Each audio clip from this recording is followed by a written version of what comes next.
The wind blasts fiercely around the Japanese horse town, which surrounds the west bank of the Mother's Lake. That protects a multitude of creatures, water birds, sprites and wildlife. The current rips through the tall black and green stalks and over homely rock for the defenceless family of toads, sweeping them off with a ferocity that hurls them around in circles and down into the deepest depths of the clear silver lake. The water shimmering with the midday sun that shone through a massive black cloud that was forming at the back of the mirror-like lake, illuminating a massive toad who watches as the others fly through the air. Deciding to hop from the lily pad, she descends down into the shining water and sits under a large hollow rock, thinking to herself, it's best to be safe. On the north side of the lake, near a bank of tall grass and brown rushes, a young grey cygnet glides gracefully. Looking at his reflection in the water feels a weird energy looming around him. He raises his gaze into the sky and sees a huge, billowing black cloud stretching as far as the eye could see. Then to the bank where dust motes rotate around in a rapid circle, slowly rising into a mini dust devil. Feeling of dread coursing through his body, he shudders and thinks to himself, best try to fly. Spreading his wings into an arc, spraying the water around him, creating a dome that spreads round and down his silk-like feathers. Flapping his wings in time with each other, his feet start to rise out of the water, scattering it all around him in a circular wall.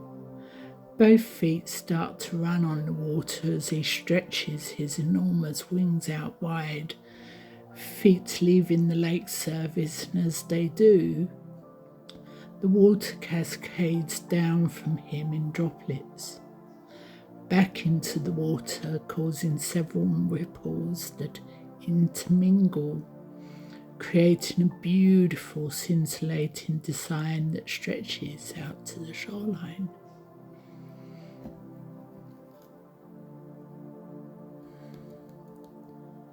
Soaring into the sky, flying ever so fast and elegantly, he speeds away from the terrifyingly ominous storm that was forming around the lake. Looking at the world below him, seeing the tall grass across the plains of Aramorph, that stretches from the coastal village of Silencia in the north to the tall towers of the Palace Silis Real in the south. In the west are the magnificent mountains commonly known as Alasia, and to the east is the Oscuro Muerte desert that stretches for hundreds of miles, so named because no one has ever come back from there, with all the tales of dark, magical beings, monsters and creatures that will eat you whole. Not many venture there either. The swan flies due south towards the great tower of the Iris Real Palace. The swan instinctively follows the river, going past humans travelling in wagons or on horses, sometimes on foot. Creatures like fast hare, fox and jackal, one time seeing a crystal elemental swimming playfully in the river. Then a little while after past a settlement of humans, 3 of which look up at the swan. A tall, sun-bronzed man with wavy jet-black hair and long, ragged beard.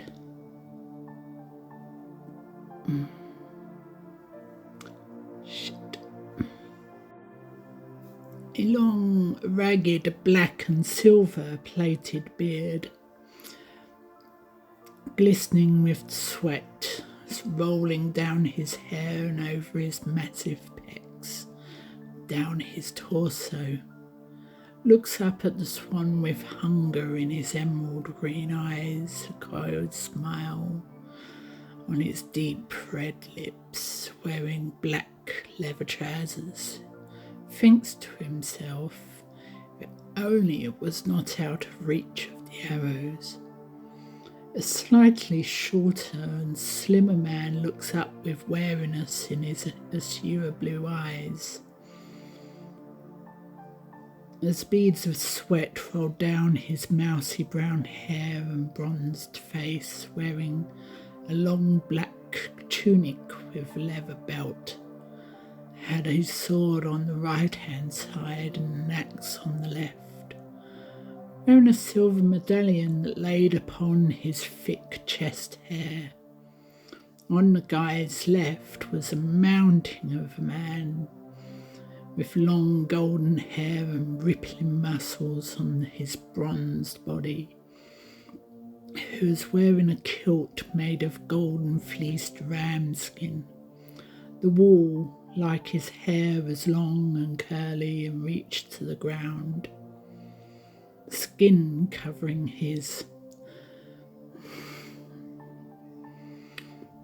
Not a bead of sweat could be seen upon him. Watching as the swan flies away, thinking to himself, "You'll pay for that thought, Screedus."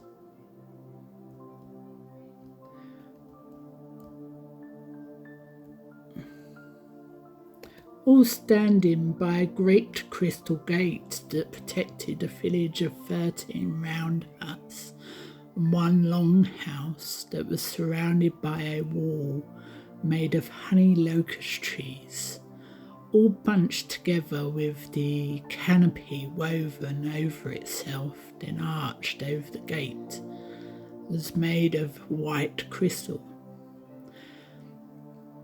The swan flies on towards the white-walled town of Lisriel, the gate and wall large enough to keep even the giants out, and a tower 3 times as high.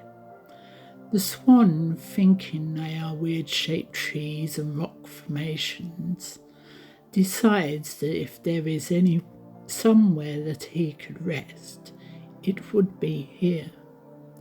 So he flies in that direction, not knowing that this was a massive settlement full of people, or of the dangers of man.